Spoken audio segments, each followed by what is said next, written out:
Guadalupe Contreras y Angélica Rivera en 11 Noticias Matutino. Un plan para rescatar a Pemex con el que se busca darle estabilidad financiera y que ya no dependa del presupuesto. La presentación del gobierno federal en la conferencia matutina. A menos de un mes de asumir como nuevo ministro presidente de la Suprema Corte, Hugo Aguilar reconoce que se iniciará con muchos pendientes. No pedirán la pena de muerte en contra de los narcotraficantes mexicanos Ismael El Mayo Zambada, Rafael Caro Quintero y Vicente Carrillo Fuentes en los Estados Unidos. En el mundo, Bill Clinton y su esposa Hillary deberán comparecer ante el Congreso de Estados Unidos para aclarar su vínculo con el empresario Jeffrey Epstein. Y en la cultura se rinde homenaje al trabajo de los artistas Manuel Felgueres y Gilberto Aceves con 2 exposiciones en el Museo Nacional de la Estampa.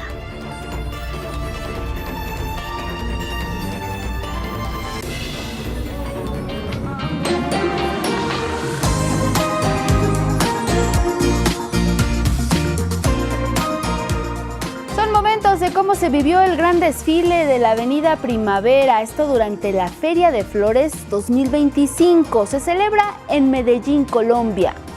Una fiesta total con artistas en carrozas que cantan en vivo, bailarines, bailarinas, alegría y mucho color.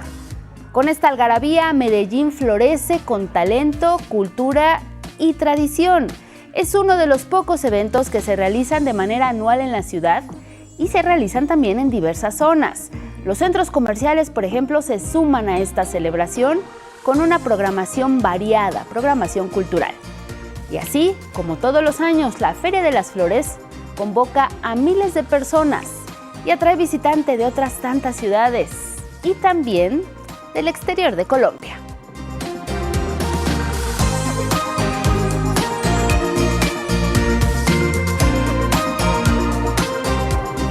Con estas imágenes les damos la bienvenida. ¿Cómo estás, Elvira Angélica Rivera? Guadalupe, muy buenos días. Miércoles 6 de agosto, bienvenidas y bienvenidos. Ya lo saben, como siempre, lo más relevante aquí en nuestra pantalla. Buenos días, Magdalena Alejo, Lía Vadillo y Jimena Raya son nuestras intérpretes en lengua de señas mexicana. Gracias por seguirnos en plataformas digitales. Y les recordamos que nos pueden seguir y escuchar a través de Radio Instituto Politécnico Nacional. Nos sintonizan en el 95.7 de FM. Si ya lo hacen desde aquí, les saludamos. Y también el código QR que aparece en la pantalla es para que lo puedan escanear, les lleva directamente a nuestra página con más información y lo invitamos, compártanos sus opiniones, sus comentarios, pueden usar el hashtag 11 Noticias. Vámonos directo con los detalles. Con la mira puesta en rescatar a petróleos mexicanos, el gobierno federal presenta un plan para devolver la estabilidad financiera a esta petrolera durante los próximos 10 años. El objetivo es muy claro: bajar la deuda, reducir los gastos y lograr que Pemex pueda financiar sus propios costos operativos sin depender del presupuesto federal. Primero se trabajará en 3 ejes. 1, ajustar los impuestos para que Pemex deje de pagar el 65% de sus ingresos a la Secretaría de Hacienda y solo pague el 30%. El número 2 es que la Secretaría de Hacienda va a ayudar a amortizar los pagos de la deuda de Pemex durante 2025 y 2026, que actualmente es de 97,000 millones de dólares. Y 3, para este mismo 2025, habrá un apoyo especial de financiamiento de 250 millones de pesos para inversión en proyectos estratégicos. A la par, se ponen en marcha 13 acciones para elevar la producción a 1.8 millones de barriles diarios de crudo, aumentar también sus ingresos y reducir costos. Esto se va a lograr con la mejora en los precios de los combustibles. También con la exploración y el desarrollo de 2 yacimientos, esto en el Golfo de México, y con la reducción del gasto administrativo. Además, se construirán 3 gasoductos, Veracruz, Oaxaca y Tabasco. Así se conectarán algunos polos de bienestar. La inversión aproximada es de 470 millones de pesos y se ampliará la producción de litio, de gas natural, de gasolinas, de diésel, de turbocina y de energía térmica. Hay que recordar que la necesidad de este rescate de Pemex se debe particularmente al endeudamiento y también al saqueo que se realizó durante administraciones anteriores, es decir, durante el llamado periodo neoliberal. Les contamos más detalles del saqueo a Pemex. Los sexenios de Vicente Fox, Felipe Calderón y Enrique Peña Nieto transformaron a Pemex de una empresa productiva del Estado a una paraestatal que naufragaba en un mar de deudas y corrupción. En 2001, en el sexenio de Vicente Fox, se destapó el escándalo de Pemex Gate, que consistió en el desvío de más de 500 millones de pesos del fondo del sindicato de Pemex, encabezado por el entonces líder Carlos Romero de Champs. El millonario recurso permitió financiar la campaña presidencial del ex candidato del PRI, Francisco Labastida. En el gobierno de Fox estalló otro escándalo por el caso Oceanografía, que involucró a la familia del exmandatario panista. El SAT condonó a la naviera, una de las principales proveedoras de Pemex, 21 millones de pesos para salvarla de la quiebra. Ya sin problemas financieros, comenzó a recibir múltiples contratos de la paraestatal por asignación directa. Una comisión especial creada en la Cámara de Diputados para investigar el caso documentó que los impulsores de la asignación de contratos directos fueron Manuel y Jorge Alberto Briviesca Sagún, hijos de la ex primera dama Marta Sagún. Pemex, conocida popularmente como la Caja Chica, siguió engrosando los bolsillos de funcionarios en turno mientras sus finanzas se desplomaban. En el sexenio de Calderón se anunció el rescate del sector energético mexicano con la construcción de la refinería Bicentenario en Tula, Hidalgo. Por primera vez en casi 30 años, construiremos una nueva refinería con una inversión inicial de 12,000 millones de pesos el primer año.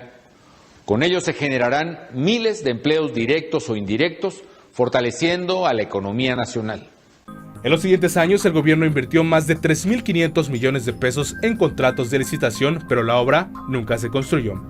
A la distancia permanece la llamada Barda de Calderón, como un monumento a la corrupción. La reforma energética de Peña Nieto quedó manchada de corruptelas desde su aprobación en 2013.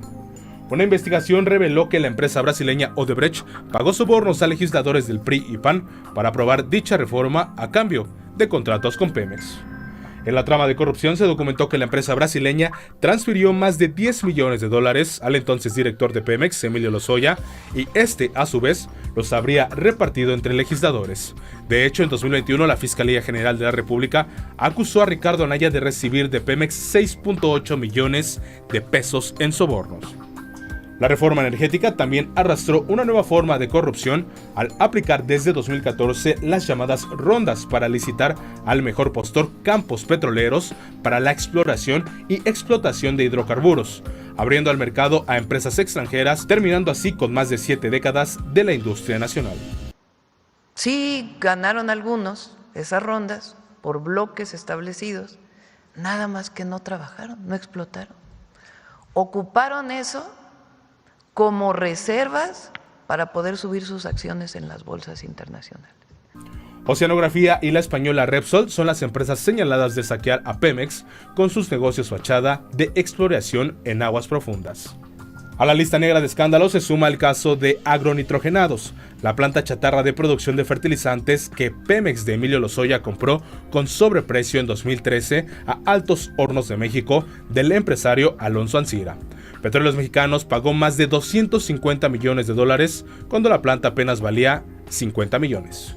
Y está por sumarse el de las pensiones onerosas, una lista de exfuncionarios que se jubilaron con cantidades superiores al sueldo de la presidenta Claudia Sheinbaum y que están por revelarse. 11 Noticias. Y vámonos a los números concretos de la deuda de Petróleos Mexicanos de 2008 a 2018, una década. Hablamos de los sexenios de los expresidentes Calderón y Peña Nieto, una deuda que se incrementó de 43,000 millones de dólares a 105,000 millones, aumento registrado de 130%, mientras que de 2019 en adelante ya el gobierno de López Obrador y ahora con la Cuarta Transformación, el segundo piso con la presidenta Claudia Sheinbaum, la deuda ha pasado de 105,000 millones a 97,000 millones de dólares. Se estima que pueda seguir bajando y Pemex cerraría por lo pronto este 2025 con un monto de deuda de 88,000 millones de dólares.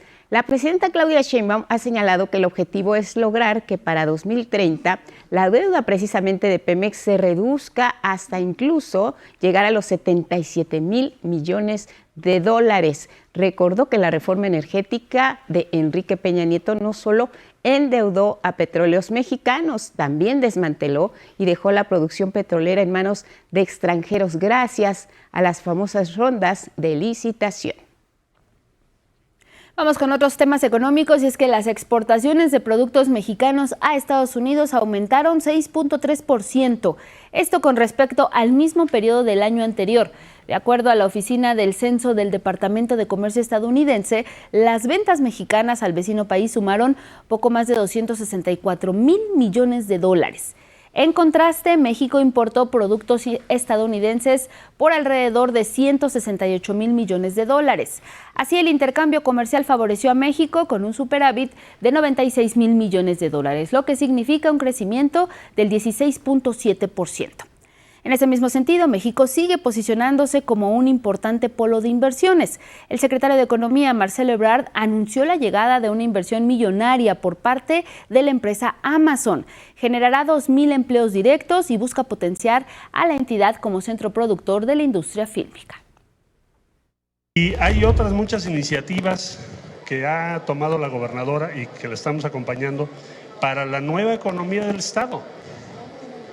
Hoy, por ejemplo, se tiene una visita muy importante ya en Morelos, que van a empezar a producir en el estado de Morelos. En tanto, la presidenta Claudia Sheinbaum recibió a Doug McMillon, presidente y director ejecutivo de Walmart de Estados Unidos, quien confirmó que la firma va a invertir también en México y se va a adherir al Plan México.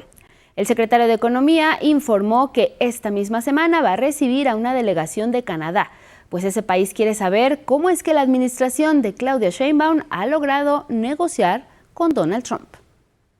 Ellos están pagando ya un arancel de 35% y México no. Ellos quieren saber cómo está México llevando a esos resultados. Y señaló que será en septiembre próximo cuando se comience a delinear las estrategias por parte de México, esto para renegociar el TEMEC. A ver, recuerda que según lo que hemos convenido en el tratado, la revisión del tratado se inicia en enero del 2026. A partir de septiembre, ya lo anunciará nuestra presidenta, es una convocatoria que ella va a hacer, vamos a revisar sector por sector las experiencias con el Tratado de Libre Comercio. Y falta menos de un mes para que entre en funciones el nuevo Poder Judicial y la nueva Suprema Corte, electa en voto popular el 1 de junio. La toma de protesta será el 1 de septiembre a las 7 de la noche. Tendrá lugar en el Senado de la República. El ministro presidente electo Hugo Aguilar acudió al Senado para conocer cómo va a ser la logística de esta ceremonia protocolaria. Reconoció que la nueva Corte va a entrar en funciones con muchas tareas por resolver. La Corte va a realizar sus actividades con mucha fuerza, yo espero que sea desde el primer día. Tenemos muchas tareas, muchos expedientes, nos estamos preparando ahorita para que no haya un vacío, una laguna, para que desde que entremos comencemos a tomar las decisiones que correspondan. Hugo Aguilar, el ministro presidente electo de la Suprema Corte de Justicia, que entrará en funciones el 1 de septiembre, se reunió con legisladoras y legisladores. Confirmó que ya extendieron una invitación a la presidenta Claudia Sheinbaum para otra ceremonia que será ya la instalación de la nueva Corte, y se tiene previsto que también sea el 1 de septiembre a las 10 de la noche. Esto será en la sede del máximo tribunal. Hemos invitado al Senado, a la Cámara de Diputados, a la Presidenta de la República. Va a ser un acto republicano de los poderes que surgen del pueblo, que ese es el acto histórico y el momento que estamos viviendo en el país, inédito. A lo largo de su vida no había ocurrido una cuestión como la que ahora tenemos, y es lo que vamos a hacer. Y precisamente con miras a la nueva administración en la Suprema Corte, también se realizó la segunda reunión de trabajo entre ministras y ministros en funciones y electos de la Suprema Corte de Justicia. Se analizó el rediseño institucional del máximo tribunal del país para hacer frente a la acumulación de expedientes. De forma categórica también señalaron que la nueva Corte garantizará certeza jurídica a todos y todas con imparcialidad e independencia. Agregaron que la ciudadanía debe tener la seguridad de que sus asuntos van a ser atendidos y resueltos en los plazos establecidos por la ley. Y afirmaron que para lograr una reconciliación de la justicia con la sociedad es necesario asumir una visión social comprometida con la pluriculturalidad, con los pueblos indígenas, con las mujeres y también con la inclusión social. Vámonos con estos temas de procuración de justicia. La noticia se da a conocer en los Estados Unidos y miren, en un solo día, 3 líderes mexicanos del narcotráfico libraron lo que más temían: la pena de muerte en el vecino país. Ahí está en la lista Ismael El Mayo Zambada, Rafael Caro Quintero y Vicente Carrillo Fuentes, llamado El Viceroy. En el caso del Mayo Zambada, la Fiscalía de Distrito Este de la ciudad de Nueva York informó al juez Brian Cogan, que lleva la mayoría de estos casos, que no pedirá la pena máxima para quien fuera líder del cártel de Sinaloa. En tanto, el abogado de Ismael El Mayo Zambada, Frank Pérez, gestionó que se le retirara esta sentencia a cambio de un acuerdo de culpabilidad que ya de hecho se había anticipado. Zambada García enfrenta 17 cargos por narcotráfico, incluyendo tráfico de fentanilo, uso de armas de fuego y lavado de dinero. Los fiscales también retiraron la pena de muerte para Rafael Caro Quintero, fundador del cártel de Guadalajara, quien, recordemos, se había insistido mucho en que lo que más temía era precisamente la condena a muerte en los Estados Unidos. Él está acusado de narcotráfico, organización criminal, uso de armas de fuego y también el asesinato del agente especial Enrique Kiki Camarena. En este grupo está también Vicente Carrillo Fuentes, alias El Viceroy. La Fiscalía también decidió retirar la pena de muerte contra el ex líder del cártel de Juárez. El Viceroy está acusado de narcotráfico, crimen organizado, posesión de armas de fuego y lavado de dinero. Por lo pronto, estos personajes, líderes del narcotráfico en México, han evitado la pena de muerte en los Estados Unidos. Y vamos con temas capitalinos, porque disminuyeron los feminicidios en un 50% en tan solo un año aquí en la Ciudad de México. Esto se informó durante el informe mensual de seguridad. Ahí la jefa de gobierno, Clara Brugada, reportó que este es uno de los delitos de alto impacto con mayor reducción en la incidencia delictiva. En el 2024, de enero a julio, hubo 40 feminicidios. Y en el 2025, de enero a julio, hubo 20 feminicidios. Es decir, se disminuyó de un año a otro 50% en feminicidios. Clara Brugada refirió que aunque estas cifras han bajado, se mantendrá la alerta de género aquí en la Ciudad de México. Otros de los delitos que presentaron reducciones importantes fueron el despojo, con 73 detenciones, y la extorsión, con la atención de 1,695 casos.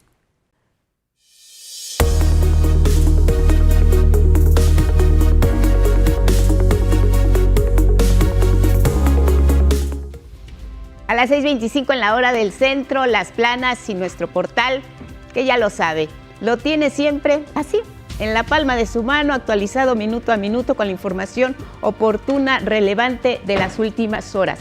Relación México, Estados Unidos y Canadá, uno de nuestros micrositios, al igual que 11 Lab y entretenimiento, se quedan también las mañaneras del pueblo. En resumen, para que revise los puntos fundamentales de lo que se dijo en esta conferencia. Transparencia para el pueblo es una de nuestras notas principales, reporta reducción histórica de desecho de quejas. El tema de la deuda de Pemex, ahí se lo desglosamos, los puntos más importantes de lo que ha sido esta presentación, que busca rescatar a Petróleos Mexicanos. En una década será muy diferente ya el panorama para Pemex.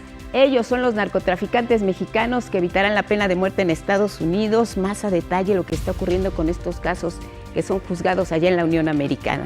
De nuestro portal, Así las Planas, esta mañana la jornada. Pemex será autosuficiente en 2027, declaraciones de la presidenta Claudia Sheinbaum. ¿Dónde quedó el dinero de excedentes en gobiernos del PRIAN? Ellos lo quebraron, todavía hay mucho que decir, señala la presidenta.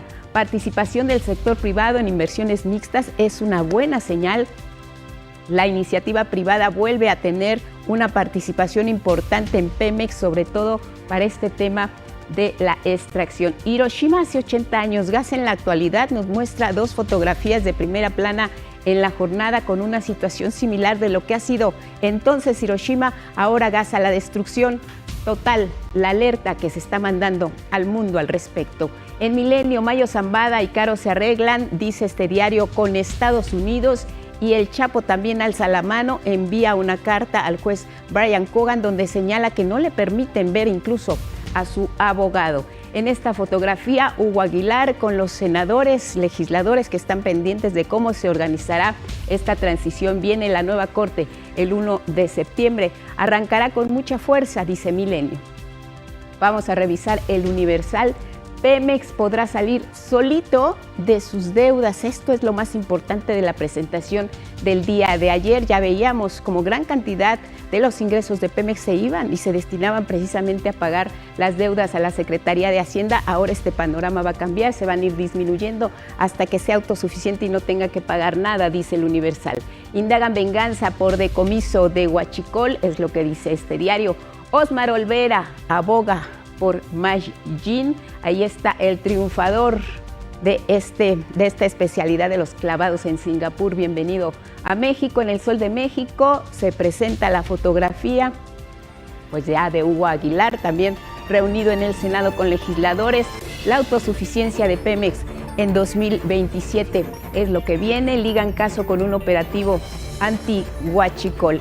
Y bueno, pues revisamos por último lo que dice el Financiero. Alcanzaría Pemex autosuficiencia en 2027. Secretaría de Hacienda, dice este diario, Ibanobras, crean 2 mecanismos para apoyar con 25,000 millones de dólares a esta petrolera. Dejamos los diarios. Pausa.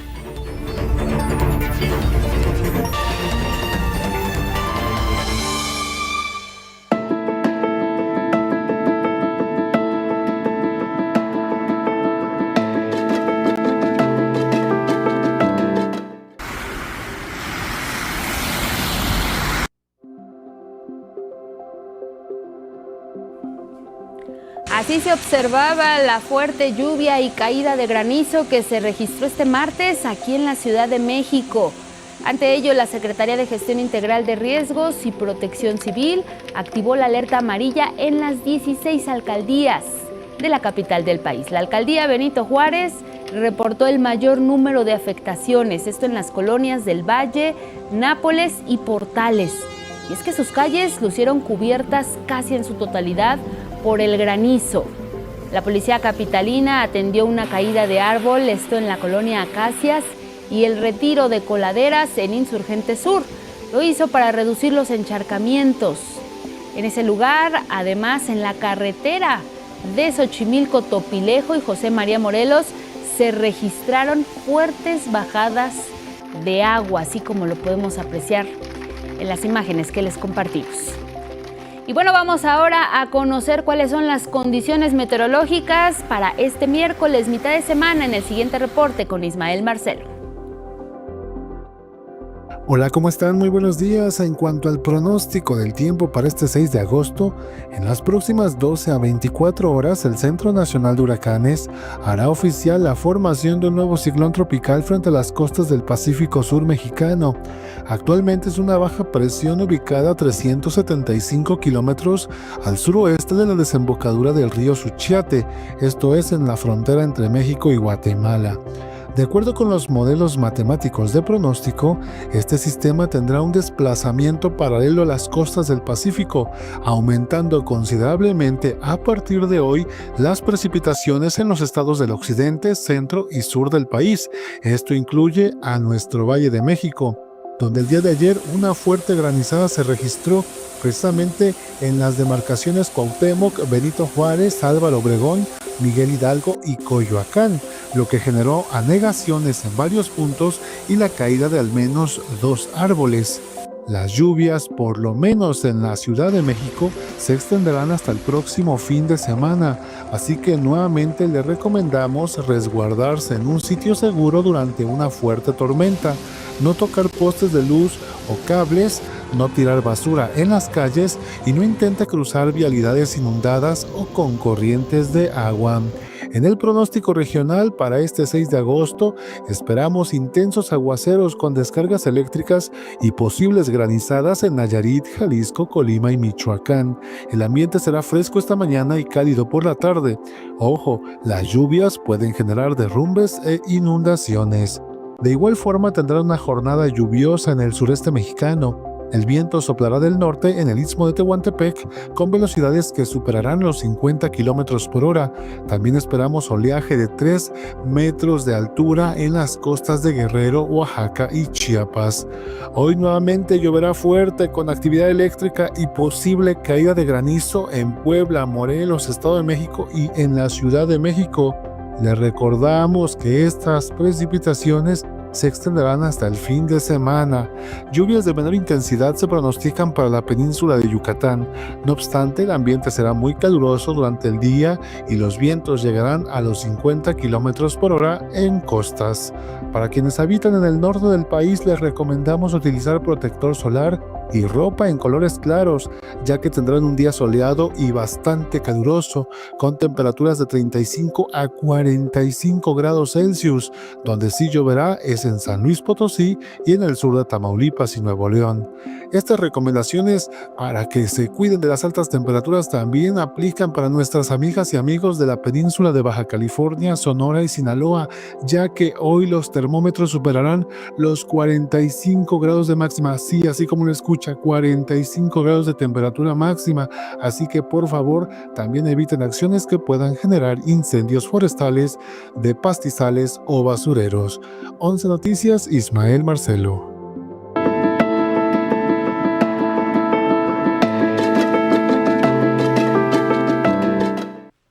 Vámonos con otros temas. México y Canadá están fortaleciendo sin duda la relación bilateral. Así quedó demostrado en la reunión de la presidenta Claudia Sheinbaum con la ministra canadiense Anita Hannan de Asuntos Exteriores y el ministro François-Philippe Champagne de Finanzas. En su cuenta de X, la mandataria mexicana celebró este encuentro y publicó las fotografías que veíamos hace unos momentos. Más tarde, el canciller Juan Ramón de la Fuente también se reunió con ellos para preparar todo lo necesario. Viene el primer ministro Mark Carney a México, visita oficial prevista para octubre de este año. En sus redes sociales, el canciller afirmó que México y Canadá tienen y mantienen una sólida relación basada en el respeto, la colaboración y el diálogo mutuos. Y también en su cuenta de X, la presidenta informó sobre otro encuentro que sostuvo también en Palacio Nacional, pero con el director ejecutivo de Walmart y su equipo. Anunciaron una nueva inversión para México. No hubo detalles del monto, pero lo importante es que esta empresa se suma así al Plan México.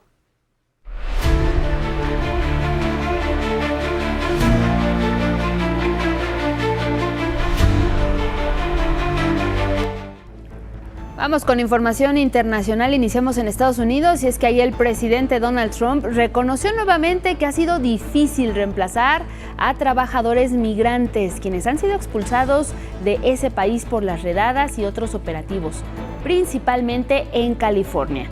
En entrevista con la cadena CNBC, Trump dijo que el sector más afectado es el agrícola y aceptó que la mano de obra que aportan las personas migrantes en el campo no se puede sustituir fácilmente. La gente que vive en las ciudades no hace ese trabajo. Lo hemos intentado, no lo hacen. Estas personas, los migrantes, lo hacen de forma natural. No obstante, Donald Trump no da marcha atrás. Como parte de las medidas para detener a más personas migrantes, ahora su gobierno busca contratar un mayor número de agentes de migración, por lo que está flexibilizando los requisitos. Ahora, para ingresar al servicio de migración no es obligatorio que quienes aspiren a ello tengan un título universitario. Con el bachillerato es suficiente. En otro asunto, el próximo 20 de agosto va a entrar en vigor el programa piloto con el que Estados Unidos cobrará una fianza de $5,000 a $15,000 para las personas solicitantes de visas de turismo o de negocios. Es para personas de países considerados con altas tasas de permanencia irregular en territorio estadounidense. En el caso de México, al tipo de cambio de hoy, la fianza sería equivalente a 290,000 pesos. Este plan durará un año. La lista de los países afectados se dará a conocer cuando el programa entre en vigor. Más sobre Estados Unidos y el presidente Donald Trump, que declaró que el vicepresidente J.D. Vance probablemente va a ser su sucesor como candidato republicano en las próximas elecciones en 2028, y destacó que está haciendo un gran trabajo J.D. Vance y tendría mucha ventaja por ello. Agregó que en la lista de posibles candidatos también se encuentra el secretario de Estado Marco Rubio y otros miembros de su equipo.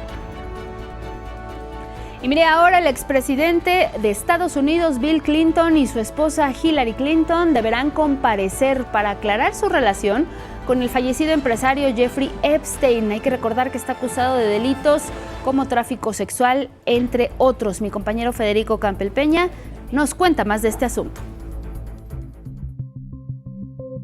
Aún muerto, el empresario Jeffrey Epstein sigue causando ámpulas en los círculos del poder en Estados Unidos.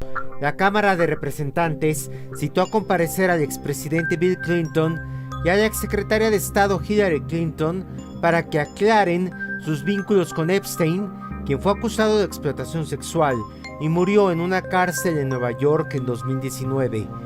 Ambos deben comparecer en octubre ante el Comité de Supervisión, donde los republicanos tienen mayoría. El congresista republicano James Comer, quien promovió la audiencia, afirmó que Bill Clinton viajó en el avión privado de Epstein. Hillary también frecuentó a la novia del empresario, Ghislaine Maxwell, actualmente presa. Bill Clinton ha reconocido haber viajado en el avión privado de Epstein en 4 ocasiones entre 2002 y 2003, fechas en que ya no era presidente. Además, registros oficiales indican que Epstein visitó la Casa Blanca al menos 17 veces entre 1993 y 1995 durante la presidencia de Clinton. La comisión pidió al Departamento de Justicia entregar los archivos Epstein completos, sin editar, y le dio un plazo hasta el 19 de agosto. Jeffrey Epstein tuvo encuentros con políticos estadounidenses y extranjeros, así como artistas. El diario The New York Times publicó fotografías que Epstein tenía en su casa de Nueva York. En una aparece junto al expresidente de Colombia, Andrés Pastrana, y el presidente cubano Fidel Castro, junto con Maxwell en 2006. En una entrevista, el exagente del Mossad, el servicio secreto israelí, Ari Ben Menashe, asegura que Israel quiso extorsionar a expresidentes de Estados Unidos con las fotografías tomadas por Jeffrey Epstein en sus casas de Florida, Nueva York e Islas Vírgenes. Israel atrapó a varios presidentes utilizando a Jeffrey Epstein, y no solo se trató del tema del sexo, sino el asunto del dinero, de dónde procedía el dinero. Recibieron dinero de un grupo de millonarios judíos que trabajaban para el gobierno israelí en Estados Unidos. 11 Noticias, Federico Campbell Peña. Vamos a Medio Oriente, y es que continúan los esfuerzos de diferentes grupos de activistas que tratan de llevar ayuda humanitaria a la Franja de Gaza y que, como sabemos, han sido frenados por el gobierno de Israel. A la par, se ha generado ya la muerte de 200 personas por desnutrición, principalmente de niñas y niños. Anabel Ramírez nos cuenta más.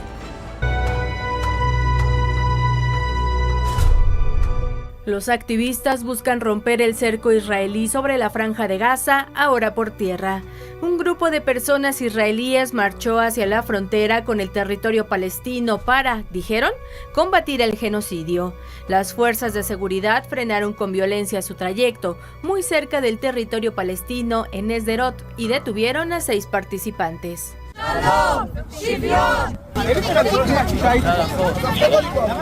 Días antes, los activistas llamaron a los israelíes a acercarse a la frontera de Gaza y frenar la destrucción en el territorio.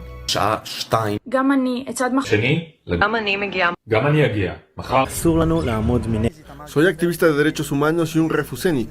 Estamos aquí hoy para marchar hacia Gaza, para intentar romper el asedio al pueblo palestino de Gaza y detener el genocidio. El primer ministro israelí Benjamín Netanyahu mantiene el bloqueo a Gaza, provocando la hambruna y la muerte de casi 200 personas por desnutrición, incluidos 94 niños y niñas.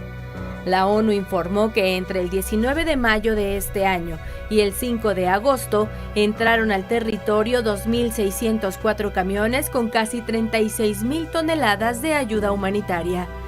Pero detalló que 2.300 de esas unidades fueron interceptadas de manera pacífica por civiles hambrientos o de manera forzada por personas armadas, antes de llegar a las bodegas de la organización para su distribución.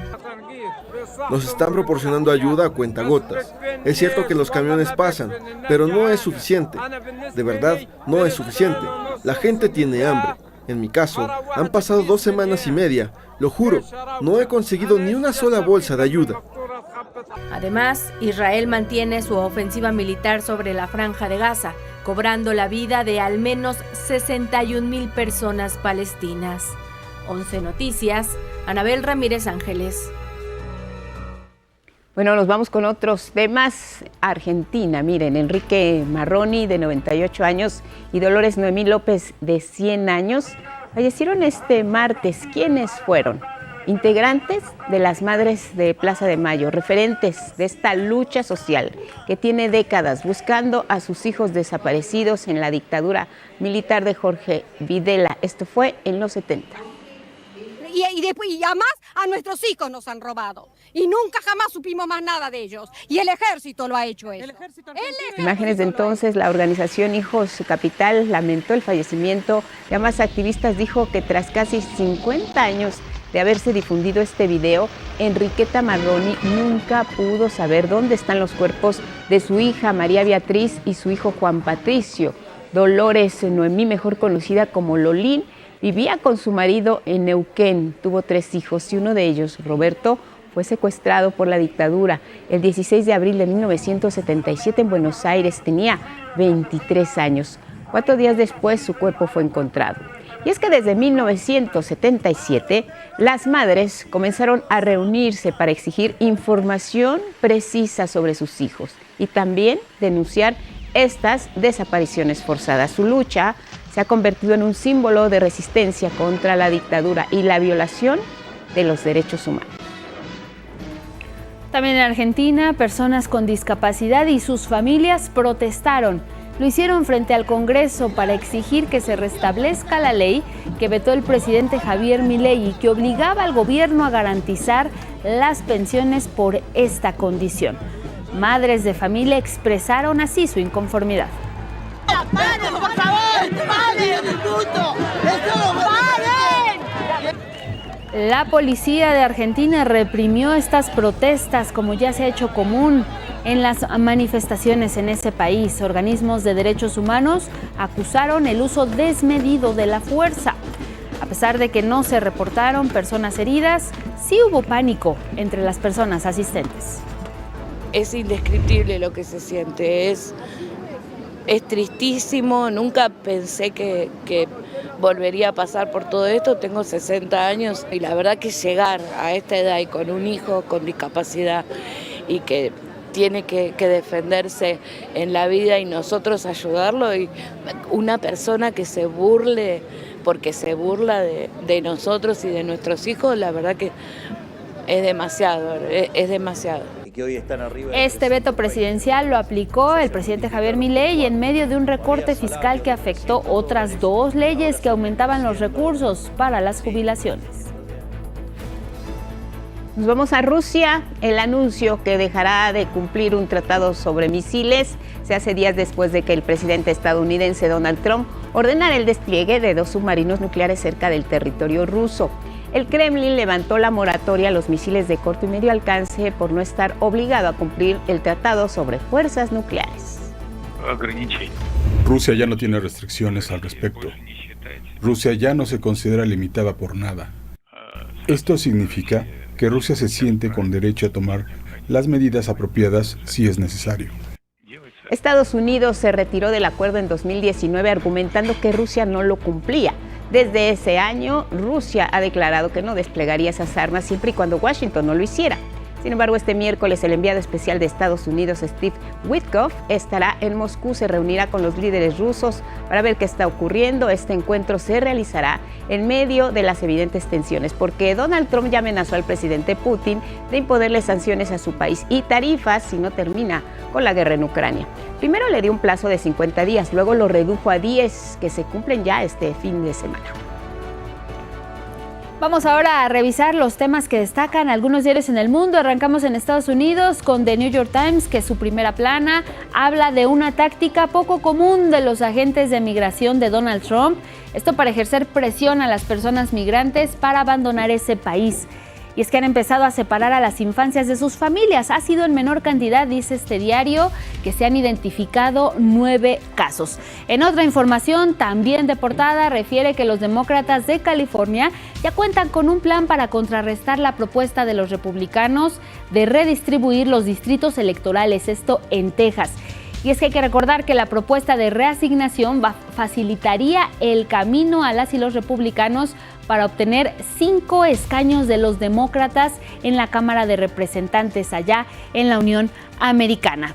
En la imagen de portada se pueden observar varias personas están haciendo reverencias, son oraciones en Hiroshima, en Japón, en memoria de las víctimas de la bomba atómica. Se celebró un aniversario más. Vámonos ahora a Colombia con El Espectador. La alcaldía de Bogotá presentó ante el Consejo un proyecto que busca aumentar la recaudación tributaria en la ciudad, de su nota de primera plana, impulsando el alumbrado público y hasta reducir un 69% la carga fiscal a las empresas pequeñas. En otra información también de portada refiere que el gobierno lanzó un programa para garantizar la reincorporación y la reintegración de las y los firmantes de paz y excombatientes indígenas, respetando sus tradiciones, con financiamiento y coordinación interinstitucional. La imagen principal de El Espectador es una persona en sombras, está visitando el Museo Memorial de la Paz de Hiroshima, allá en Japón. Observa una fotografía inmensa de la ciudad devastada tras el lanzamiento de la bomba atómica hace exactamente 80 años. Vamos a terminar con el portal de Al Jazeera. De acuerdo con el Ministerio de Salud, al menos 135 palestinos, incluyendo a 87 solicitantes de ayuda, han fallecido y 771 han resultado heridos en los ataques de Israel a Gaza en las últimas 24 horas, es lo que informa este portal. Al número de personas que han fallecido de hambre se ha elevado hasta 193. 5 nuevos fallecimientos relacionados con la inanición se produjeron en las últimas 24 horas, de acuerdo con las cifras presentadas por Al Jazeera. Y hasta aquí terminamos con la información internacional.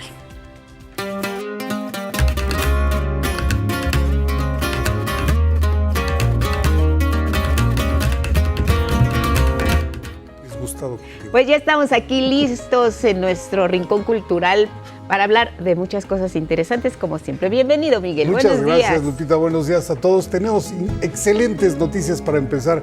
El Instituto Nacional de Bellas Artes y Literatura invita a ver a Rolando Vitti, ensamble danza contemporánea. Presenta la coreografía ceguera, tienes 2 segundos para firmarlo y la cita es el jueves. Esta función será el jueves a las 20 horas, o sea, mañana, en el Palacio de Bellas Artes. Soliciten su boleto doble en X, @11noticias TV o Facebook 11 Noticias. Ahí encontrarán la publicación de lo que les estoy diciendo, de la transmisión, y ahí respondan. Eso facilita mucho localizar su petición. O sea, se meten a X, se meten a Facebook, de donde ya acabo de mencionar, y ahí respondan si es que requieren boleto doble. Esto es. Bueno, y las 2 nuevas exposiciones que se pueden disfrutar en el Museo Nacional de la Estampa rinden homenaje al trabajo de 2 artistas referentes del arte gráfico en nuestro país. Nada menos, Manuel Felgueres y Gilberto Aceves. Aquí los detalles. El Museo Nacional de la Estampa tiene 2 nuevos huéspedes. Por una parte, la gráfica, escultura, fotografías y videos del artista zacatecano Manuel Felgueres. Esta exposición se basa en la donación que hizo su viuda, Mercedes Oteiza. Y si son cuatro décadas de gráfica de revisión como tal, donde articulamos la gráfica como tal que hacía un poco en los 70s con la máquina estética, las formas puras del círculo, triángulo. Y podemos observar también que a nosotros nos tocó pues, la década de los 80s al 2020. Mirada lúdica de la obra de Felgueres, que entabla un diálogo con el segundo huésped. Se trata de Obsesiones en movimiento, caudal gráfico de Gilberto Aceves Navarro. Una revisión antológica entre estampas, placas de grabado y acrílicos inspirados en artistas como Rembrandt, hasta las mujeres y las arañas. Quien venga aquí, niños y jóvenes, lo que van a hacer es divertirse. Aquí hay humor a raudales y van a aprender sin proponérselo, lo cual es otro prodigio. Nadie les da la tabarra de que abran un libro en la página 17 y se sigan. No, es aprender a ver de nuevo. Irrupción, Manuel Felgueres. Donación, Mercedes Oteiza. Y Obsesiones en movimiento, hasta octubre, en el recinto de Avenida Hidalgo 39, Centro. Con imágenes de Cristian Aguilar y Bruno Ruiz, 11 Noticias, Saray Campeche. El coreógrafo Rolando Vitti, de quien ya mencionaban las cortesías, reciente ganador del Premio Nacional de Danza Contemporánea, será el encargado de cerrar la temporada Diversas Danzas, Diversos Cuerpos en el Palacio de Bellas Artes junto con su compañía. Será con el espectáculo Ceguera, tienes 2 segundos para pensarlo, una reflexión sobre relaciones humanas. Particularmente con la parte más feroz, ¿no? Con la parte más difícil, ¿no? Con la dificultad que tiene que ver, pues cómo creamos distintas capas para entender al otro, ¿no? Cómo entendemos a las personas a partir de lo que nosotros creemos, ¿no?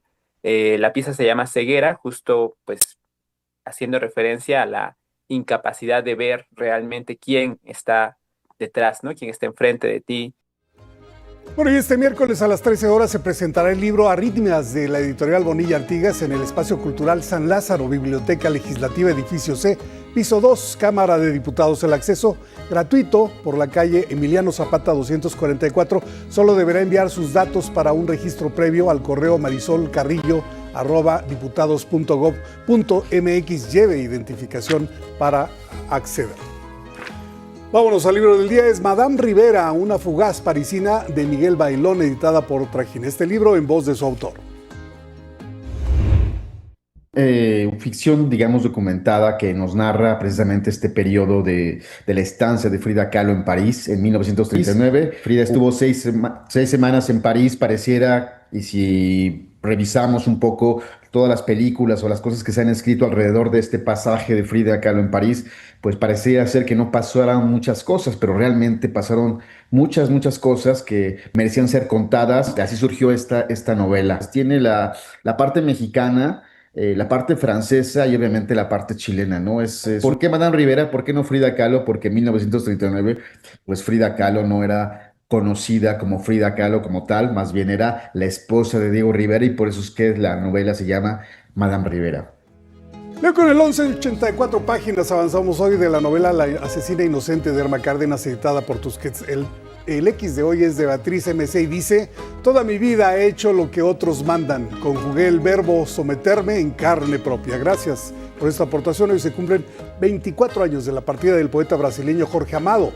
En su honor, el poema del día Amarte, que en alguna parte dice: amarte es la materia que no rindo, que aplazo tras los montes del engaño, que dejo que el fantasma de lo lindo me envuelva en lo efímero y el daño. Quien lo solicite lo comparto completo por X, @Miguel D, solo la D, LA Cruz.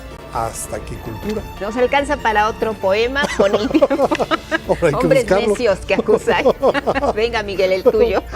Ahora sí que me agarraste en curva porque voy a traer uno de repuesto, fíjate. Sí, claro, siempre nos peleamos con el tiempo y nos dio perfecto para leer el libro del día, el poema y cerrar. Hay que solicitar sus pases. Sí, para irse a la danza el jueves. Eso. Bellas Artes. Hay que ir. Claro. Pausa y regresa.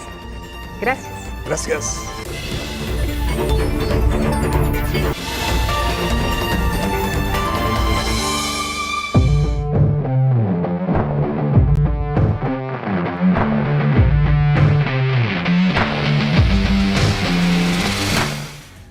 momento de los deportes. Gabriel Sáenz, listo como siempre. Buenos días, bienvenido. Buenos días, Gabo. Buenos días, Lupita. Buenos días, Angie. Buenos días a nuestro auditorio. En efecto, vamos con la información deportiva e iniciamos con un total de 8 medallas, 7 en clavados y una más en natación artística para México, cuando cerró una destacada participación en Singapur, consolidándose como una de las potencias del mundo en deportes acuáticos. Benay Zárate nos tiene la información.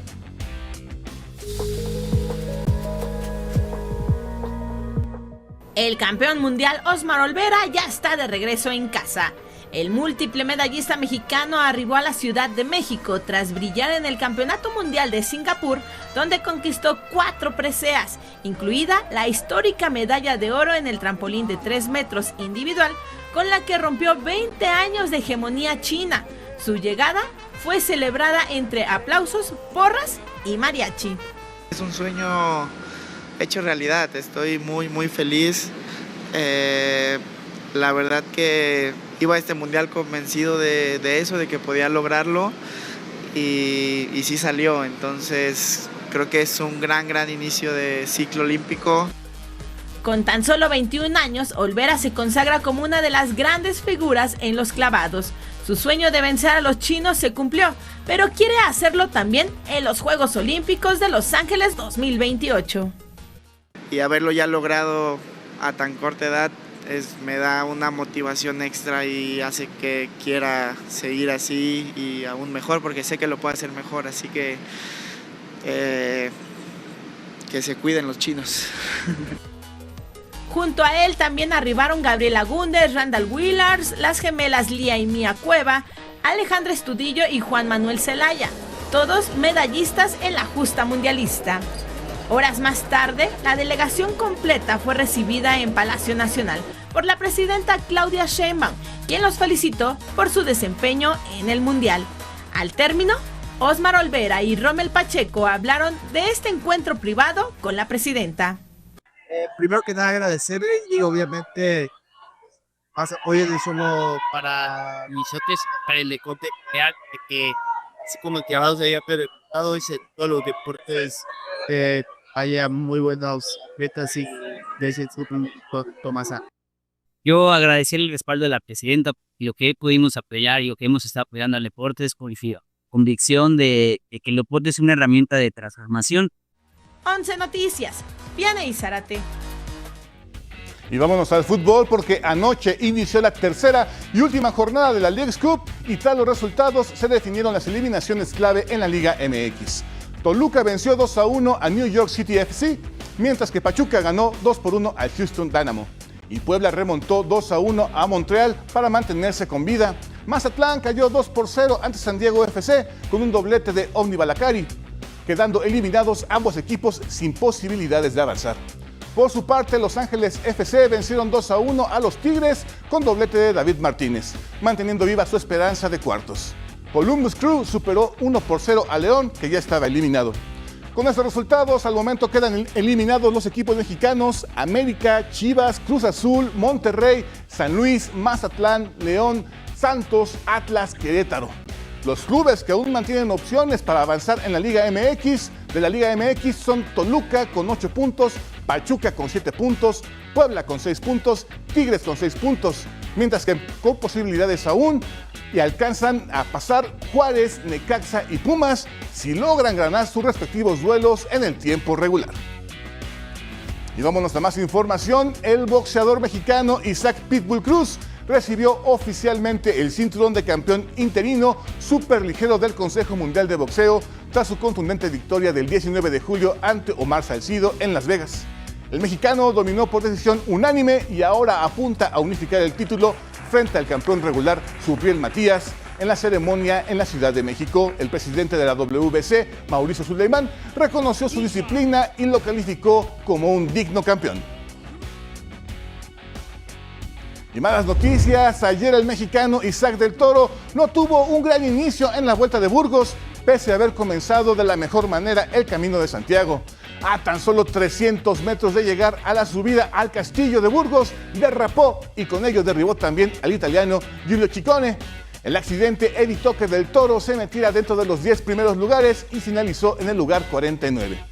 La Vuelta de Burgos cuenta con 5 etapas y hoy se disputará la segunda vuelta, que será una fracción llana de 161.6 kilómetros entre Ciruelo de Abajo y Buniel de Ideal para velocistas, pero Del Toro buscará mantenerse en la pelea. Ya está aquí la información deportiva. Lupita, Angie, muy buen día. ¿Se antoja difícil esa remontada, Gabo? No, yo creo que puede remontar bastante bien. A lo mejor ya no puede mantener el primer lugar, pero sí puede mantener un segundo o un tercer lugar si logra una buena calificación. Es decir, que llegue con buena puntuación, con un buen tiempo, y entonces puede ir remontando poco a poco. Tiene todavía 4 vueltas, entonces vamos a ver qué sucede con Del Toro. Ojalá, ojalá. Oye, Gabo, muy orgullosos todos los atletas, las atletas también que se reunieron con la presidenta Claudia Sheinbaum a propósito de estos resultados ahí en Singapur. Así es, hombre, ¿cómo no celebrarlo, no? Podemos hablar ya incluso de una escuela mexicana de clavados. Lo que se perdió durante mucho tiempo, ahora lo estamos retomando, ¿no? Recuerdan ustedes anteriormente en las Olimpiadas un Fernando Platas, un Jesús Mena, ¿no? Que los clavados mexicanos iban subiendo y de repente ¡pum!, vino un bache, ¿no? Y ahora otra vez estamos remontando. Osmar es una gran posibilidad, una gran promesa para medallas, y las gemelas, no se diga. Sobre todo por la edad, ¿no? Ellas 14, el 21 llegarán en 3 años en una muy buena edad, con muchas ambiciones de llegar al podio, de ganarle a los chinos, que siempre es como ese talón. Entonces, felicidades a la delegación mexicana, a sus entrenadores y quienes han hecho posible que hoy nos sintamos muy orgullosos de este equipo. Y esperemos que sí, como bien lo dices, Lupita, que para los próximos Juegos Olímpicos haya buenas medallas y muy buenos resultados para esta delegación de clavados. Vamos a ver qué sucede, porque todavía estos muchachos son muy jóvenes, como bien lo dicen, y tienen mínimo unas 2 Olimpiadas más por adelante. Entonces, bien, esperemos que continúen con los buenos resultados. Gracias. Que así sea. Gabriel. Gracias, Gabo. Gracias. Tenemos más. Vámonos con otros temas para hablar ahora de embarazo adolescente. Y es que, mire, las uniones tempranas y la violencia sexual contra niñas son fenómenos de alta prioridad para la actual administración federal. Así lo destacó la secretaria de Gobernación, Rosa Isela Rodríguez, durante la primera sesión ordinaria del Grupo Interinstitucional de Prevención del Embarazo en Adolescentes. Ahí reiteró la urgencia de terminar con los matrimonios arreglados y las uniones infantiles y sancionar a quienes violentan a niñas o bien las obligan a unirse antes de cumplir 18 años de edad. La secretaria de las Mujeres, Citlali Hernández, y también la secretaria técnica del Consejo Nacional de Población de la CONAPO, Gabriela Rodríguez, presentaron la estrategia Niñas y Adolescentes Libres y Seguras, la cual va a focalizar sus acciones de prevención, atención y erradicación de la violencia sexual, el embarazo adolescente y las uniones forzadas en 50 municipios de todo el país, con el mayor número de casos, a los cuales se les van a asignar los recursos del Fondo para el Bienestar y el Avance de las Mujeres, administrado actualmente por la Secretaría de las Mujeres.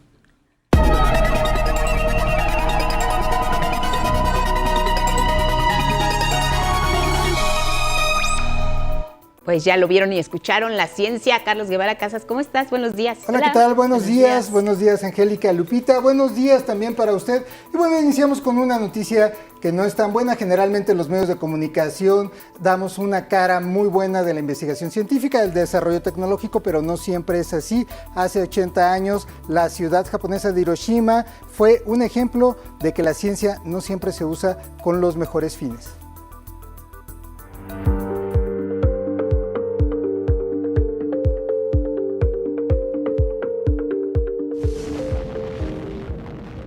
El 6 de agosto de 1945, exactamente hace 80 años, Estados Unidos lanzó una bomba atómica sobre Hiroshima al final de la Segunda Guerra Mundial, matando a unas 80,000 personas instantáneamente y decenas de miles más por radiación y heridas.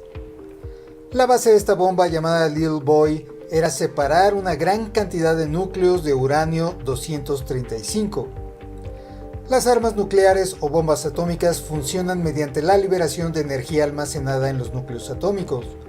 Todos los átomos del universo están hechos de 3 minúsculas partículas llamadas protones, neutrones y electrones. En el núcleo, los neutrones y protones se encuentran unidos tan fuertemente que al separarlos expulsan una gigantesca cantidad de energía. Con su destrucción, cada núcleo atómico lanza sus partículas que chocan y destruyen a otros núcleos, creando una reacción en cadena. Luego del ataque a Hiroshima, hubo un segundo bombardeo sobre Nagasaki el 9 de agosto.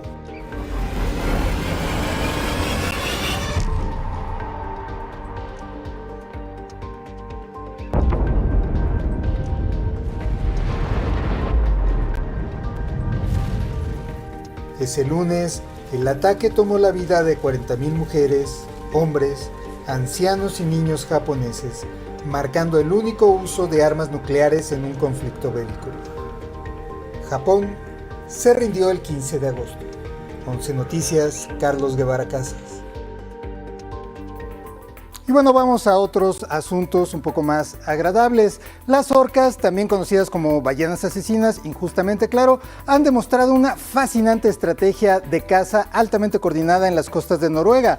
Una investigación recientemente liderada por Paolo Dominici del Instituto de Biofísica de Pisa en Italia utilizó drones equipados con cámaras para estudiar la conducta de estas majestuosas criaturas, en las que hallaron que son capaces de cazar arenques en pareja. ¿Y cómo lo hacen? Uno de los ejemplares aturde a los peces con potentes coletazos bajo el agua, mientras que el otro bloquea la huida del cardumen, algo así como la rutina del policía malo y el policía bueno.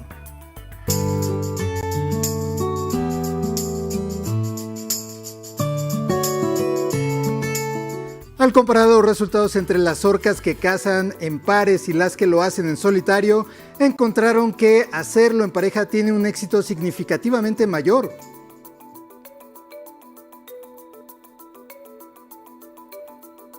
Ok, y ahora una pregunta que es alentadora también, una noticia alentadora, porque ¿sería posible evitar que bebés recién nacidos y lactantes se infecten de VIH, de este virus que es causante en algunos casos casi siempre del SIDA? Bueno, se puede frenar esta situación que desafortunadamente afecta a casi 100,000 recién nacidos al año, principalmente en zonas de África subsahariana, de acuerdo con ONU-SIDA. La respuesta todavía es contundente, pero no es exactamente contundente. Sin embargo, existen grandes expectativas desde distintas investigaciones. Por ejemplo, en la Universidad de Tulane, investigadores liderados por Amir Ardeshin emplearon algunos virus para insertar genes que permiten producir una proteína o varias proteínas que neutralizan al virus del SIDA, el famoso VIH, en macacos, rhesus bebés, de los cuales hablamos también ayer aquí en esta sección, hasta por 3 años en su inicio de vida. Parte del éxito se debe que al nacer nuestro sistema inmune, también de estos animalitos, aún se está formando y puede aceptar estas nuevas proteínas que en un adulto podrían desencadenar una fuerte reacción, algo así como una intensa alergia que pudiera llegar a ser muy grave. Más allá del VIH, esta estrategia que se acaba de publicar abre la puerta a nuevas formas de proteger a niños contra infecciones pediátricas mediante una inmunidad pasiva duradera de unos 2 o 3 años, marcando así un avance crucial en la salud global y en la equidad médica. Y bueno, para cerrar, ¿qué le parece si invadimos la sección de espectáculos y le recomendamos para estas vacaciones, justo para estos momentos en que está usted en casa? Hoy una serie, le hacemos una recomendación. Hoy en la noche se estrena en varias plataformas Legado Salvaje, una serie sobre la vida silvestre que destaca el trabajo de madres y padres en los hábitats para cuidar a sus crías.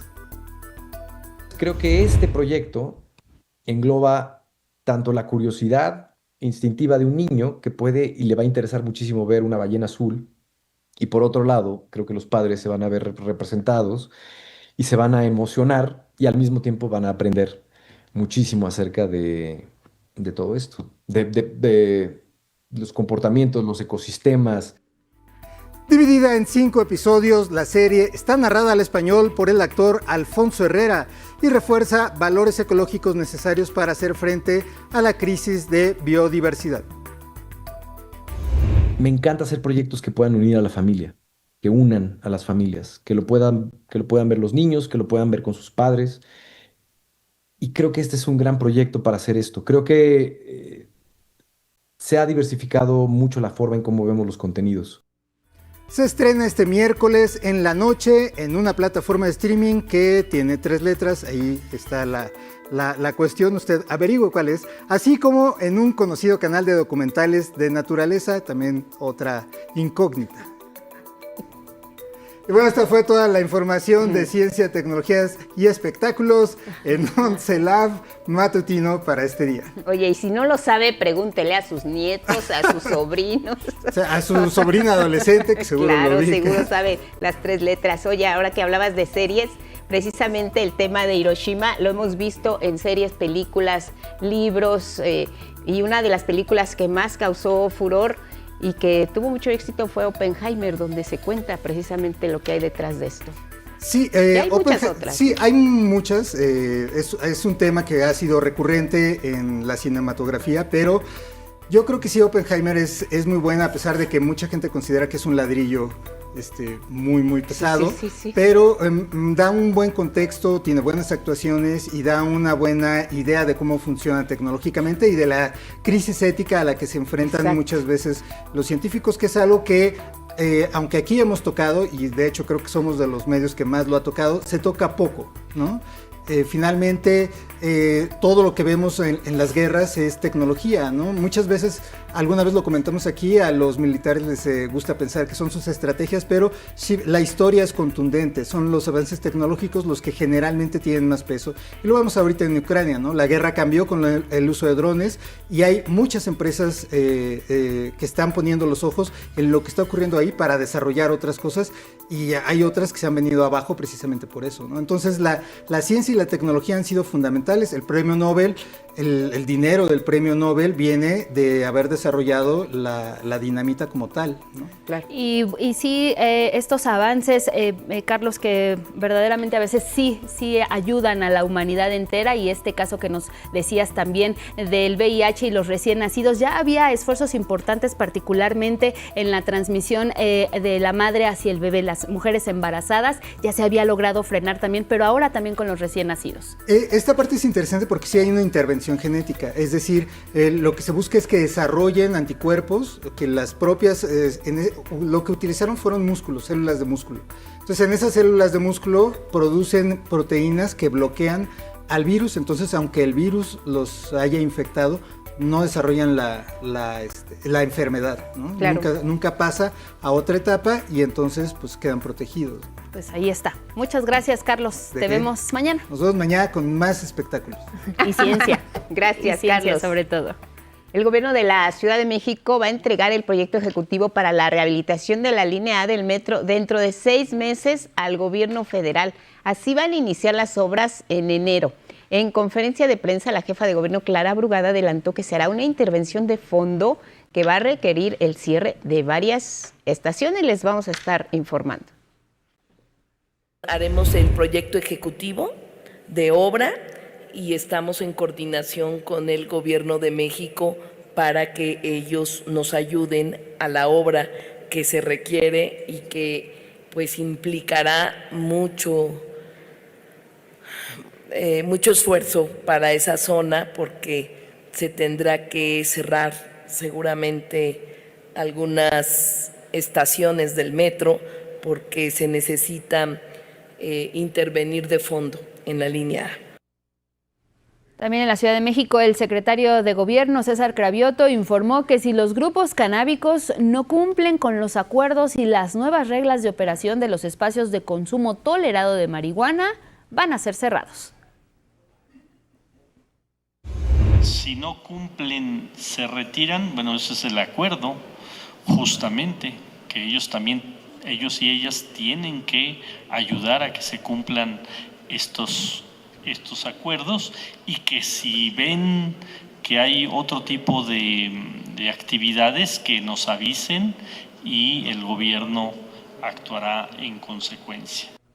Ya le informábamos que los nuevos espacios estarán ubicados en el Monumento a Simón Bolívar, la Plaza de la Concepción y la Plaza de Lectura José Saramago. Las y los asistentes solo podrán consumir de forma personal. Se prohíbe compartir y vender cualquier tipo de producto derivado del cannabis u otra sustancia nociva.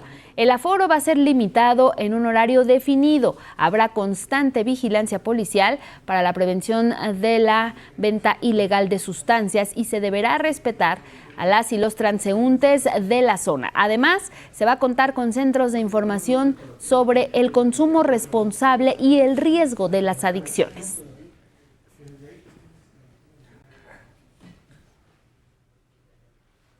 ¿Quiénes son los que están esperando que todo eso que acabamos de ver se cumpla? Pues Pues los vecinos y los padres de familia de una de las escuelas, en este caso la primaria número 11, que bloquearon el día de ayer Eje Central y Belisario Domínguez, están exigiendo que se retire por lo pronto de la Plaza de la Concepción uno de estos puntos de consumo tolerado de cannabis aquí en la Ciudad de México. Ahí lo fueron a reubicar en esta zona justo.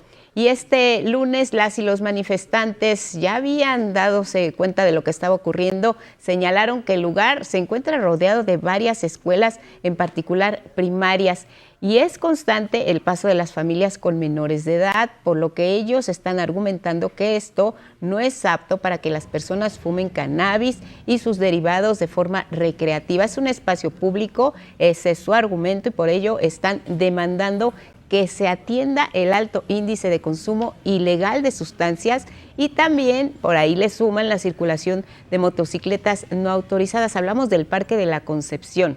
Cerca de las 5:45 horas, la vialidad fue liberada por las y los manifestantes. Allá en Eje Central y Belisario Domínguez se reanudó el servicio también de la línea 1 del trolebús, que estaba obstruido, y la línea 4 del Metrobús. La exigencia de padres y madres de familia preocupados por estos centros recreativos de consumo de cannabis. Vamos a ver qué dicen las autoridades.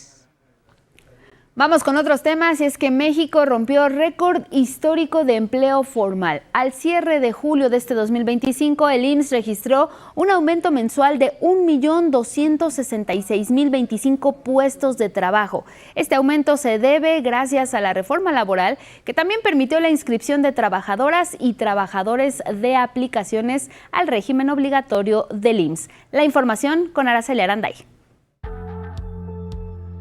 En México, los puestos de trabajo afiliados al Instituto Mexicano del Seguro Social rompieron récord con el registro más alto de empleo de toda la historia. La estrategia del gobierno federal de otorgar seguridad social a los trabajadores de plataformas digitales sumó más de 1 millón de afiliados según cifras oficiales. Durante el séptimo mes del año se registró un aumento mensual de más de 1.200.000 puestos, que es el incremento mensual más elevado desde que se tiene registro, impulsado por el inicio de la prueba piloto del programa Personas Trabajadoras de Plataformas Digitales. Al 31 de julio de 2025, el IMSS reportó más de 23.500.000 puestos de trabajo, de los cuales 8 de cada 10 son permanentes y el resto eventuales. En los últimos 12 meses, los puestos de trabajo crecieron más de 1.250.000 puestos,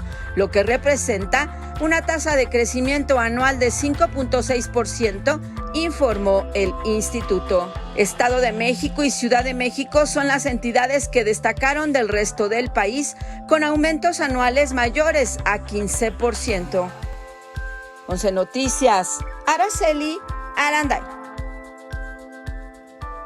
Otros asuntos del México real: gatitas rescatadas de un incendio en el centro histórico de la capital fueron trasladadas a la Brigada de Vigilancia Animal. Ahí se confirmó que están en buen estado de salud. Ahora esperan, ojalá y se pueda, ser adoptadas por alguien que las cuide, que las quiera, que las proteja. La historia con Gabriela Jiménez.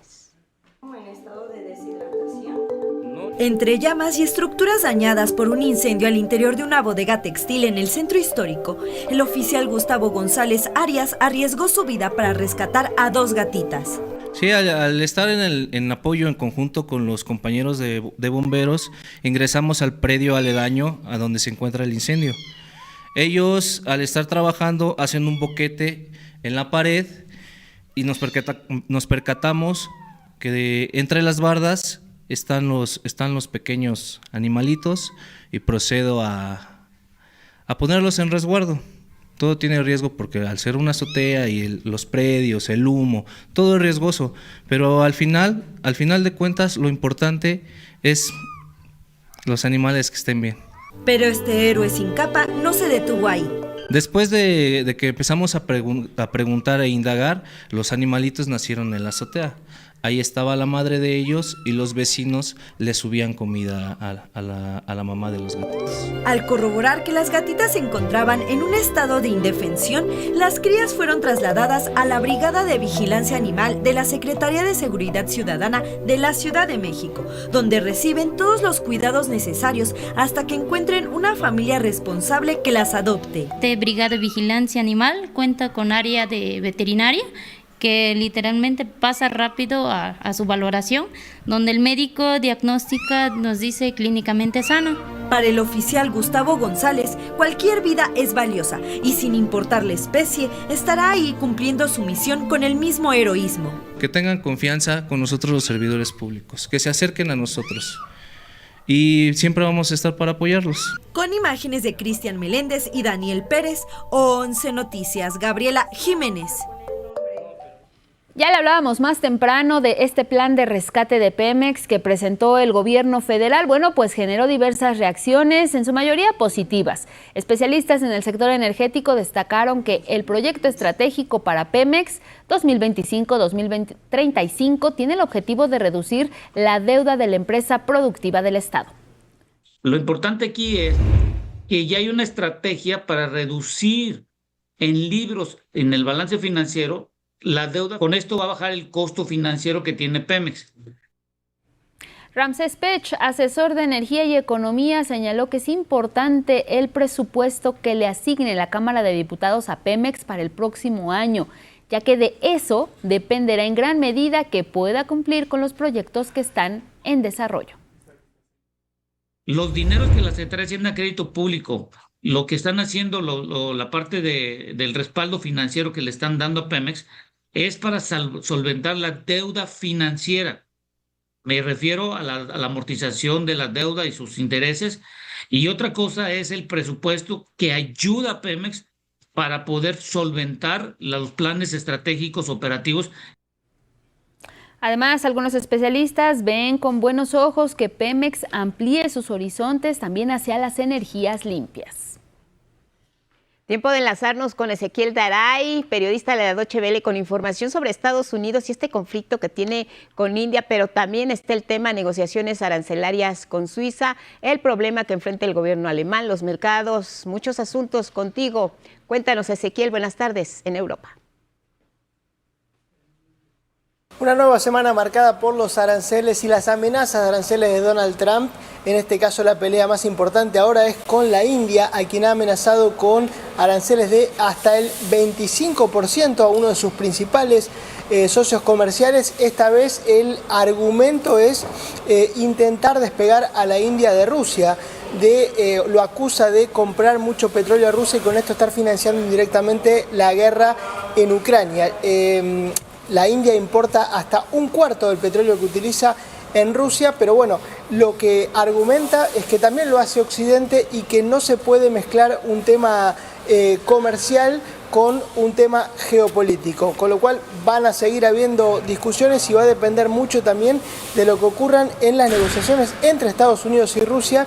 Recordemos que también le han impuesto un nuevo ultimátum a Rusia que vence este viernes, que si no se logra un cese al fuego, se van a producir sanciones y aranceles secundarios, es decir, a todos los países que hagan negocios con Rusia, y esto implica obviamente a la India, pero también a otro gigante como China. Y siguiendo con el tema de los aranceles, el que negocia a toda velocidad es Suiza, a quien le amenazaron con aplicar aranceles de hasta el 39%. Concretamente, los grandes conflictos son la industria farmacéutica suiza. Trump quiere que los medicamentos bajen de precio en los Estados Unidos y que se fabriquen en los Estados Unidos, y Suiza exporta, el 6% de las exportaciones suizas son medicamentos, y también el sector agrícola, que representa apenas el 1% del Producto Bruto suizo, pero que tiene mucha ascendencia política. Y seguimos aquí en Europa porque en Alemania fue presentado la semana pasada el presupuesto y la estimación de gastos entre el año 2027 y 2029 arroja un déficit alarmante. Hay un faltante de dinero de más de 170.000 millones de euros, con lo cual se planean muchos recortes, y Alemania se está empezando a plantear desmontar su enorme estado de bienestar. Concretamente se habla de la reducción y los límites a lo que se llama el Bürgergeld o el dinero que se le da a los ciudadanos que están en problemas. Se habla también del futuro de este dinero a los ucranianos que viven en Alemania, y también la reforma del sistema de pensiones, un sistema de pensiones que es absolutamente deficitario y que cada vez va siendo más deficitario, porque se estima que para el año 2050 habrá apenas 1,3 cotizantes por cada jubilado, y están empezando a jubilarse los baby boomers, con lo cual financiar este sistema de pensiones tal cual está es muy complicado. Por eso hay muchas ideas de reformas, incluyendo aumentar la edad de jubilación. Y para terminar, el mercado petrolero está de parabienes, o de parabéns, digamos en portugués, porque British Petroleum, la compañía inglesa del Reino Unido, ha hecho un descubrimiento muy importante de petróleo y gas en las profundidades en la costa de Brasil. Y esto es una gran noticia no solo para British Petroleum, cuya acción subió en la bolsa, sino también para Brasil, que se estima que va a llegar al máximo de su producción de hidrocarburos en el año 2031, y a partir de ahí iba a caer abruptamente. Bueno, a partir de este hallazgo podrían sostener ese máximo un tiempo más, alcanzando de todas maneras el máximo en el año 2031. Una semana con muchísimas novedades y, como todas las últimas, que se mueven alrededor de los aranceles de Trump. Pendientes, gracias Ezequiel Garay, a la Deutsche Welle. Vamos a retomar temas nacionales, y es que la Fiscalía General de la República ya inició las investigaciones por el asesinato de su delegado en Tamaulipas, Ernesto Cuitláhuac Vázquez. Ante la violencia y la brutalidad del delito, señala como primera instancia la probable responsabilidad del crimen organizado. La FGR detalló que una posible causa del ataque podría ser el golpe asestado a finales de julio, cuando elementos del Ejército Mexicano, junto con la FGR y el Gabinete de Seguridad, decomisaron más de 1.800.000 litros de gasolina y otros combustibles como producto de huachicol.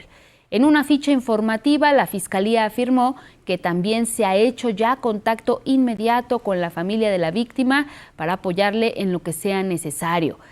Por la mañana, la presidenta Claudia Sheinbaum informó que el Gabinete de Seguridad apoya en esta investigación del caso. Ya lo va a informar el Gabinete de Seguridad. Desde el primer momento estuvieron en contacto tanto con la Fiscalía como del Estado de Tamaulipas, como con la Fiscalía General de la República, y se está apoyando para poder hacer justicia en este caso. La Secretaría Anticorrupción y Buen Gobierno va a definir si Tonatiuh Márquez Hernández continúa al frente de la Dirección General de Investigación Aduanera de la Agencia Nacional de Aduanas, o si será retirado del cargo.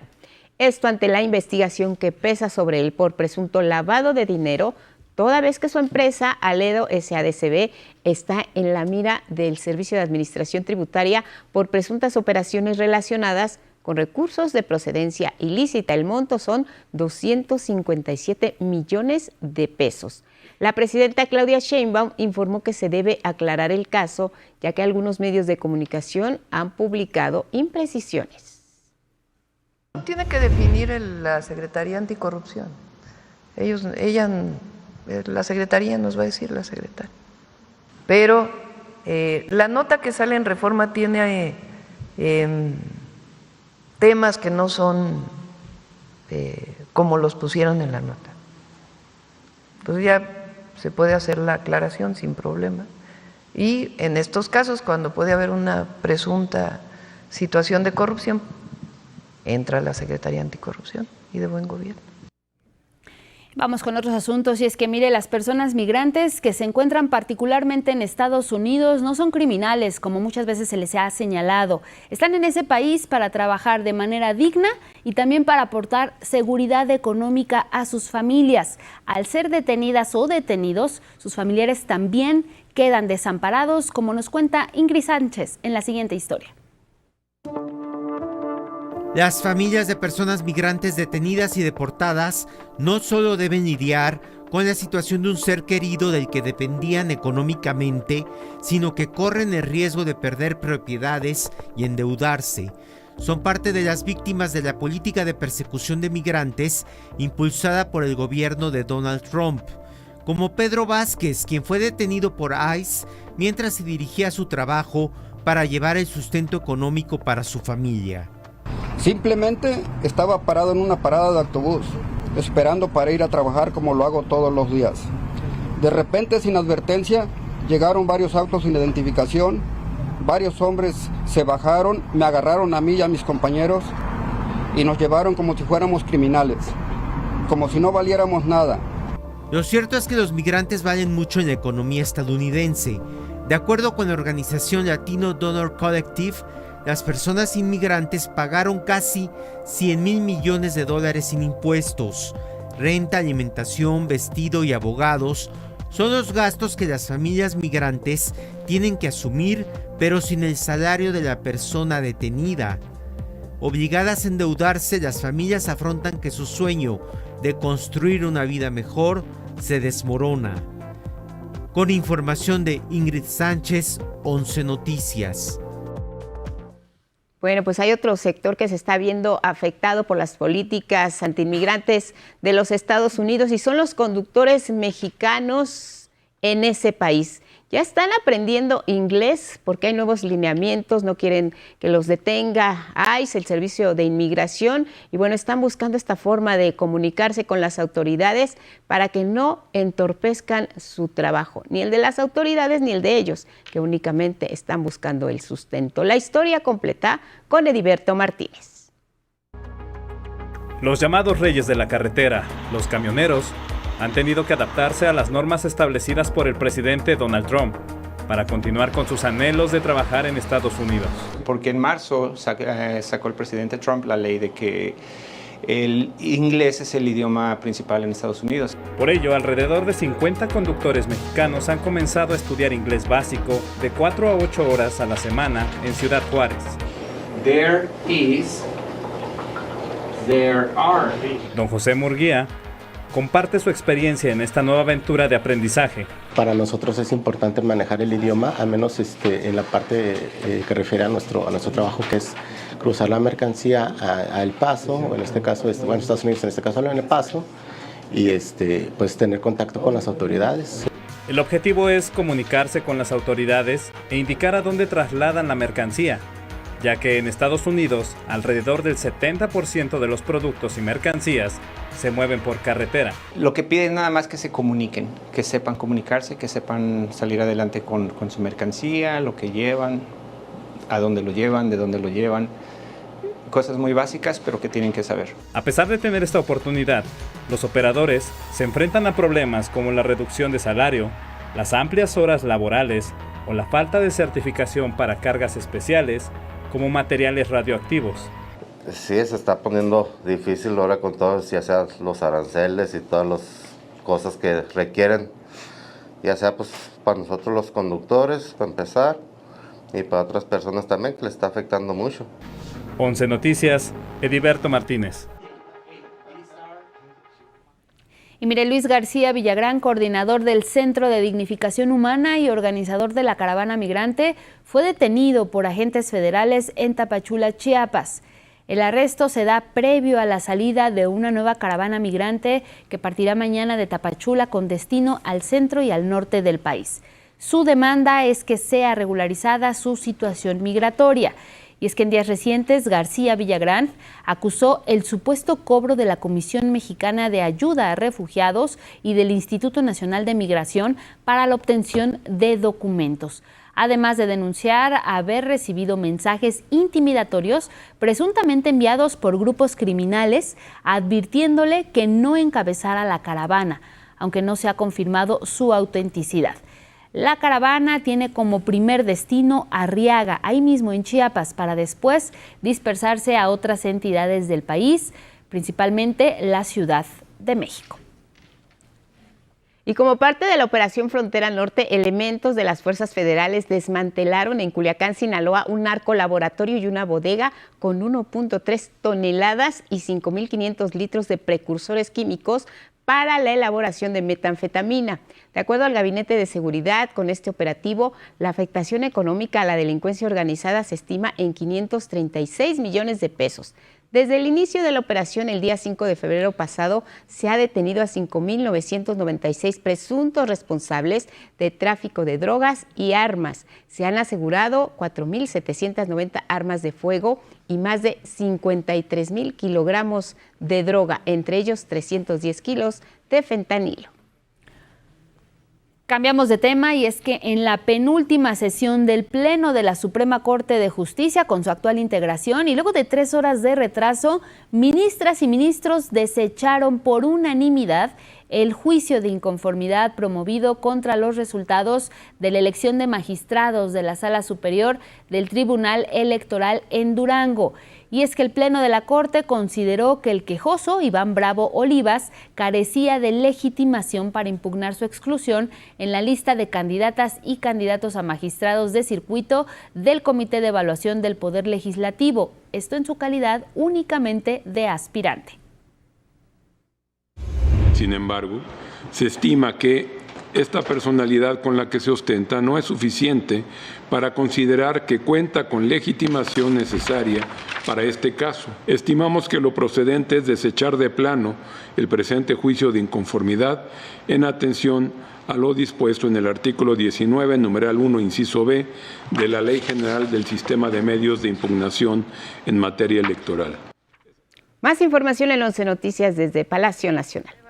Regresamos al estudio de 11 Noticias con más información, y es que el secretario de Seguridad y Protección Ciudadana, Omar García Harfuch, anunció un nuevo golpe al grupo delictivo La Barredora. A través de sus redes sociales dio a conocer que en coordinación con otras dependencias se logró la detención en el municipio de Centro, allá en Tabasco, de Arturo N., alias El Vampiro. Esta persona está vinculada con actividades de extorsión, cobro de piso y homicidios. Bueno, cambiemos de tono y de tema. La secretaria de Turismo, Josefina Rodríguez, y la gobernadora de Tlaxcala, Lorena Cuellar, presentaron la cartelera oficial de Tlaxcala. La Feria de Ferias 2025 se llevará a cabo del jueves 23 de octubre al lunes 17 de noviembre de este año, con una programación que incluye actividades culturales, gastronómicas, recreativas, deportivas y comerciales. Así, Tlaxcala, la Feria de Ferias, se consolida como una de las 5 mejores en todo el país. La derrama económica prevista supera los 160 millones de pesos, con un beneficio para más de 500 expositores y la generación de más de 3,000 empleos indirectos. Y para garantizar que los más de 800,000 asistentes disfruten de esta gran celebración que enaltece sin duda nuestras tradiciones, la gastronomía, la historia y el orgullo de la entidad de allá de Tlaxcala, el 96% de las actividades, en su mayoría gratuitas. La Secretaría de Educación Pública capacitó a más de 300 titulares de oficinas de representación, jefas y jefes regionales, así como operativos de las 32 entidades del país, quienes van a participar en la entrega de becas para el bienestar para estudiantes de escuelas públicas de educación básica, media superior y superior. Esto durante el ciclo 2025-2026. El titular de la SEP, Mario Delgado, reconoció el trabajo de las y los operadores de la Coordinación Nacional de Becas para el Bienestar, quienes contribuyen a construir un mejor país para todas las mexicanas y mexicanos. En el primer semestre de este año fueron eliminadas 6.8 millones de cuentas de WhatsApp utilizadas por centros de estafa globales. La empresa Meta, propietaria del servicio de mensajería, hizo las siguientes recomendaciones a los usuarios para que no los sorprendan.